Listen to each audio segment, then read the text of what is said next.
शुक्लाम्बरधरं विष्णुं शशिवर्णं चतुर्भुजं प्रसन्नवदनं ध्यायेत् सर्वविघ्नोपशान्तये। व्यासं वसिष्ठनप्तारं शक्तेः पौत्रमकल्मषं पराशरात्मजं वन्दे शुकतातं तपोनिधिं। व्यासाय विष्णुरूपाय व्यासरूपाय विष्णवे नमो वै ब्रह्मनिधये वासिष्ठाय नमो नमः। अविकाराय शुद्धाय नित्याय परमात्मने सदैकरूपरूपाय विष्णवे सर्वजिष्णवे यस्य स्मरणमात्रेण जन्म संसारबन्धनात् विमुच्यते नमस्तस्मै विष्णवे प्रभविष्णवे। ॐ नमो विष्णवे प्रभविष्णवे। श्रीवैशम्पायन उवाच श्रुत्वा धर्मानशेषेण पावनानि च सर्वशः युधिष्ठिरः शान्तनवम् पुनरेवाभ्यभाषत। युधिष्ठिर उवाच किमेकम् दैवतम् लोके किम् वाप्येकम् परायणम् स्तुवन्तः कङ्कमर्चन्तः प्राप्नुयुर्मानवा शुभम्। को धर्मः सर्वधर्माणाम् भवतः परमो मतः किम् जपन्मुच्यते जन्तुर्जन्म संसारबन्धनात्। श्रीभीष्म उवाच जगत्प्रभुम् देवदेवमनन्तम् पुरुषोत्तमम् स्तुवन्नाम सहस्रेण पुरुषः सततोत्थितः तमेव चार्चयन्नित्यम् भक्त्या पुरुषमव्ययम् ध्यायन् स्तुवन् नमस्यम् च यजमानस्तमेव च अनादिनिधनम् विष्णुम् सर्वलोकमहेश्वरम् लोकाध्यक्षम् स्तुवन्नित्यम् सर्वदुःखातिगो भवेत्। ब्रह्मण्यम् सर्वधर्मज्ञम् लोकानाम् कीर्तिवर्धनम् लोकनाथम् महद्भूतम् सर्वभूतभवोद्भवम् एष मे सर्वधर्माणाम् धर्मोऽधिकतमो मतः यद्भक्त्या पुण्डरीकाक्षम् स्तवैरच्चेन्नरः सदा। परमम् यो महत्तेजः परमम् यो महत्तपः परमम् यो महद्ब्रह्म परमम् यः परायणम् पवित्राणाम् पवित्रम् यो मङ्गलानाम् च मङ्गलम् दैवतम् देवतानाम् च भूतानाम् यो व्ययपिता यतः सर्वाणि भूतानि भवन्त्यादियुगागमे यस्मिंश्च प्रलयम् यान्ति पुनरेव युगक्षये तस्य लोकप्रधानस्य जगन्नाथस्य भूपते विष्णोर्नाम सहस्रम् मे शृणु पापभयापहम्। यानि नामानि गौणानि विख्यातानि महात्मनः ऋषिभिः परिगीतानि तानि वक्ष्यामि भूतये। ऋषिर्नाम्नाम् सहस्रस्य वेदव्यासो महामुनिः छन्दोऽनुष्टुप् तथा देवो भगवान् देवकीसुतः अमृतांशुद्भवो बीजम् शक्तिर्देवकी नन्दनः त्रिसामाहृदयम् तस्य शान्त्यर्थे विनियुज्यते। विष्णुम् जिष्णुम् महाविष्णुम् प्रभविष्णुम् महेश्वरम् अनेकरूपदैत्यान्तम् नमामि पुरुषोत्तमम्।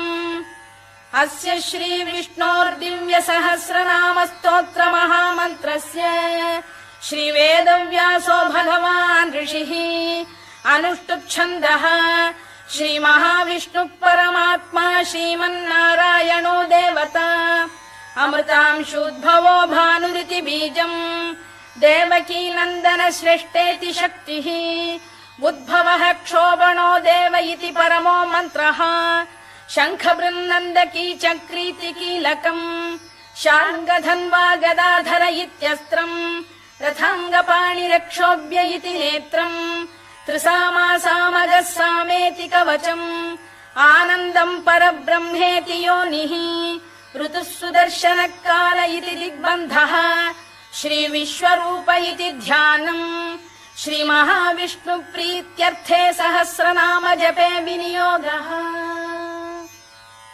ध्यानम् क्षीरोदन्वत्प्रदेशे शुचिमणिविलसत्सैकते मौक्तिकानाम् मालाक्लुप्तासनस्थ स्फटिकमणिनिभैर्मौक्तिकैर्मण्डिताङ्गः शुभ्रैरभ्रैरदभ्रैरुपरि विरचितैर्मुक्तपीयूषवर्षैः आनन्दीनः पुनीयादरिनलिन गदा शङ्खपाणिर्मुकुन्दः भूः पादौ यस्य नाभिर्वियदसुरनिलश्चन्द्रसूर्यौ च नेत्रे कर्णावाशा शिरोद्यौर्मुखमपि दहनो यस्य वास्तेयमब्धिः अन्तस्थम् यस्य विश्वम् सुरनरखगो भोगि गन्धर्व दैत्यैः चित्रम् रम्यते तम् त्रिभुवन वपुषम् विष्णुमीशम् नमामि। ॐ नमो भगवते वासुदेवाय। शान्ताकारम् भुजगशयनम् पद्मनाभम् सुरेशम् विश्वाधारम् गगनसदृशम् मेघवर्णम् शुभाङ्गम् लक्ष्मीकान्तम् कमलनयनम् योगिहृद्ध्यानगम्यम् वन्दे विष्णुम् भवभयहरम् सर्वलोकैकनाथम्। मेघश्यामम् पीतकौशेयवासम् श्रीवत्साङ्कम् कौस्तुभोद्भासिताङ्गम् पुण्योपेतम् पुण्डरीकायताक्षम् विष्णुम् वन्दे सर्वलोकैकनाथम्।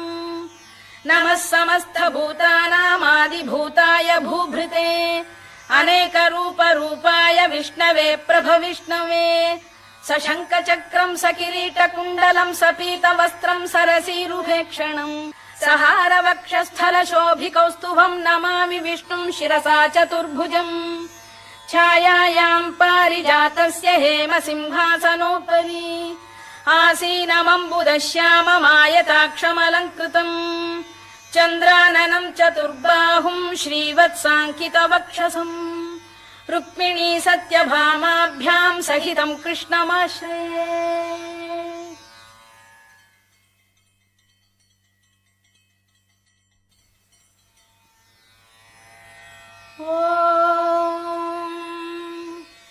विश्वम् विष्णुर्वषत्कारो भूतभव्य भवत्प्रभुः भूतकृद्भूतभृद्भावो भूतात्मा भूतभावनः भूतात्मा परमात्मा च मुक्तानाम् परमागतिः अव्ययः पुरुषः साक्षी क्षेत्रज्ञोऽक्षर एव च योगो योगविदाम् नेता प्रधानपुरुषेश्वरः नारसिंहवपुः श्रीमान् केशवः पुरुषोत्तमः सर्वः शर्वः शिवस्थाणुर्भूतादिर्निधिरव्ययः सम्भवो भावनो भर्ता प्रभवः प्रभुरीश्वरः स्वयम्भूः शम्भुरादित्यः पुष्कराक्षो महास्वनः अनादिनिधनो धाता विधाता धातुरुत्तमः अप्रमेयो ऋषिकेशः पद्मनाभोऽमरप्रभुः विश्वकर्मा मनुस्पष्टा स्थविष्ठस्थविरो ध्रुवः अग्राह्यः शाश्वत कृष्णो लोहिताक्षप्रदर्दनः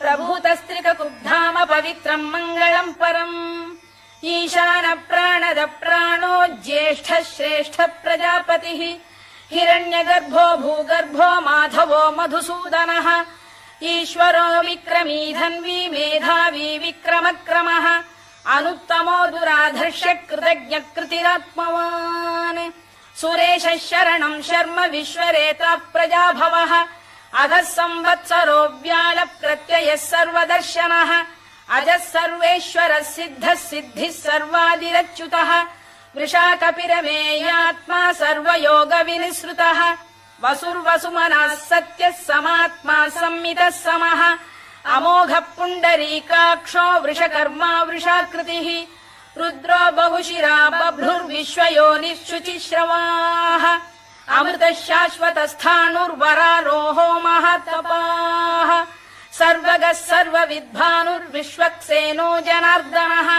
वेदो वेदविदव्यङ्गो वेदाङ्गो वेदवित्कविः लोकाध्यक्षः सुराध्यक्षो धर्माध्यक्षः कृताकृतः चतुरात्मा चतुर्व्यूहश्चतुर्दंष्टश्चतुर्भुजः भ्राजिष्णुर्भोजनम् भोक्ता सहिष्णुर्जगदादिजः अनघो विजयो जेता विश्वयोनिः पुनर्वसुः उपेन्द्रो वामनः प्रांशुरमोघः शुचिरूर्जितः अतीन्द्रः सङ्ग्रहः सर्गो धृतात्मा नियमो यमः वेद्यो वैद्यः सदा योगी वीरः माधवो मधुः अतीन्द्रियो महामायो महोत्साहो महाबलः महाबुद्धिर्महावीर्यो महाशक्तिर्महाद्युतिः अनिर्देश्य वपुः श्रीमान् अमेयात्मा महादृधृत् महेश्वासो महीभर्ता श्रीनिवासः सताङ्गतिः अनिरुद्धः सुरानन्दो गोविन्दो गोविदाम्पतिः